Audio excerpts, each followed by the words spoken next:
जनसंवाद खबर में आपका स्वागत। सेविका सहायिका के हड़ताल के कारण घोसी में आंगनबाड़ी केंद्र बंद, सीडीपीओ ऑफिस पर किया जोरदार प्रदर्शन।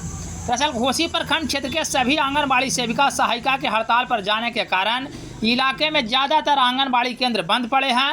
वहीं प्रखंड के सभी सेविका सहायिका सीडीपीओ कार्यालय पहुंचकर जोरदार प्रदर्शन किया और आगे भी मांगे नहीं मानी जाने तक हड़ताल जारी रखने का संकल्प लिया। इस मौके पर सेविकाओं ने सरकार पर जोरदार हमला करते हुए कहा कि सरकार उनके साथ ज्यादती कर रही है और प्रखंड के जो सेविका को चयन मुक्त किया गया है उसे सरकार को वापस लेना होगा। चयन जो रद्द किया गया है उसे सरकार वापस ले।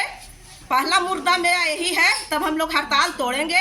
और दूसरा मुद्दा है कि जो 29 सितंबर से हम लोग हड़ताल किए हैं, जो हर पदाधिकारी के पास मेरा लेटर दिया हुआ है, फिर भी सरकार इतना गद्दारी अंधा सरकार, गूंगा बहिरा सरकार, महिला के साथ इतना अत्याचार करते हुए भी हम लोग के साथ लाठीचार्ज, कपड़ा फाड़ा फाड़ी, जो सारा न्यूज आप लोग देखते हुए भी भाई साहब आपको पत्रकार के माध्यम से कह रहे हैं कि आपसे छिपा हुआ कुछ नहीं है, फिर भी यह सरकार मुझे कोई गति नहीं कर रहा है। अब वो पहले ट्रीटिंग लीडर लोग को किया, उसके बाद मेरी और सेविका लोग को कर रहा है। यह सरकार से हम पहला मांग और सीडीपीओ एवं डीपीओ एवं एलएस कि अभी इस हड़ताल के माध्यम से अभी हमें कुछ होगा, इसका जवाबदेही मेरी सीडीपीओ डीपीओ रहेगी ऑफिस से।